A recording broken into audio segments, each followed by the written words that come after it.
જીવનનો મહત્વનો ભાગ બની ગયેલા મોબાઈલ ફોનના રેડિયેશન વિશે પણ જાણવું જરૂરી છે. તેનાથી અનેક પ્રકારની બીમારીઓ પણ થઈ શકે છે. આધુનિક જીવનશૈલીમાં મોબાઈલ ફોન સૌથી મહત્વની વસ્તુ છે. આપણે મોબાઈલ ફોન વિના એક મિનિટ પણ જીવી શકતા નથી, પરંતુ શું તમે ક્યારે આ મોબાઈલ ફોનમાંથી નીકળતા રેડિયેશન વિશે જાણવા માંગ્યું છે? જેની માત્ર પર્યાવરણમાં રહેતા પશુપક્ષીઓ જ નહીં, પરંતુ માનવીના સ્વાસ્થ્ય પર પણ ખરાબ અસર પડે છે. મોબાઈલ રેડિયેશન શું છે? આપણે જે મોબાઈલ ફોનનો ઉપયોગ કરીએ છીએ તે એક ખાસ પ્રકારના તરંગો ઇલેક્ટ્રોમેગ્નેટિક રેડિયેશન ઉત્સર્જન કરે છે, જે સામાન્ય જીવન માટે હાનિકારક માનવામાં આવે છે. મોબાઈલ રેડિયેશનના કારણે માનસિક હતાશા સહિત અનેક જીવલેણ રોગો થવાની સંભાવના છે.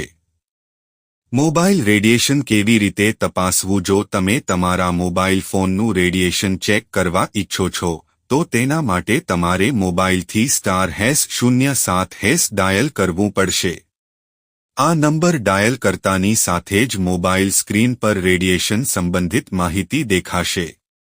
આમાં રેડિયેશનનું સ્તર બે રીતે બતાવવામાં આવ્યું છે. એક હેડ અને બીજું બોડી.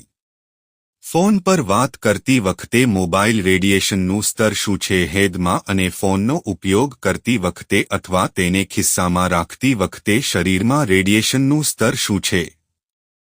મોબાઈલ રેડિયેશન કેટલું છે?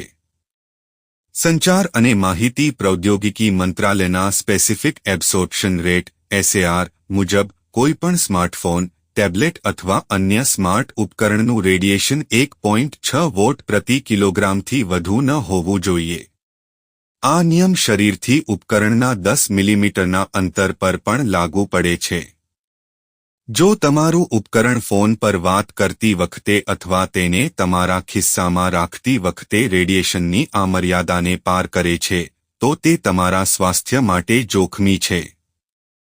રેડિયેશન ટાળવા માટેની રીતો. ટેકનોલોજી નિષ્ણાતોના મતે, ઉપકરણને રેડિયેશનથી સંપૂર્ણપણે મુક્ત કરી શકાતું નથી, પરંતુ તે ચોક્કસ સમય માટે તેનાથી સુરક્ષિત થઈ શકે છે. નિષ્ણાતોના મતે, ફોનને ચાર્જ પર રાખીને ક્યારેય વાત ન કરો. આ સમયે મોબાઈલ રેડિયેશન 10 ગણા સુધી વધે છે. જ્યારે સિગ્નલ નબળું હોય અથવા બેટરી ડિસ્ચાર્જ થઈ જાય ત્યારે કોલ કરશો નહીં. આ સમયગાળા દરમિયાન રેડિયેશનનું સ્તર પણ વધે છે. જો જરૂરી હોય તો ઇયરફોન અથવા હેડફોનનો ઉપયોગ કરો. તેનાથી શરીર પર રેડિયેશનની અસર ઓછી થાય છે. ભારતની national specific absorption rate limit (INSAR) મુજબ મોબાઈલનું રેડિયેશન સ્ટાન્ડર્ડ મહત્તમ 1.6 વોટ પ્રતિ કિલોગ્રામથી વધુ ન હોવું જોઈએ, જ્યારે ચીન સહિત ઘણી આંતરરાષ્ટ્રીય કંપનીઓ આની પરવા કર્યા વિના ભારતીય બજારમાં સ્માર્ટફોન લોન્ચ કરી રહી છે.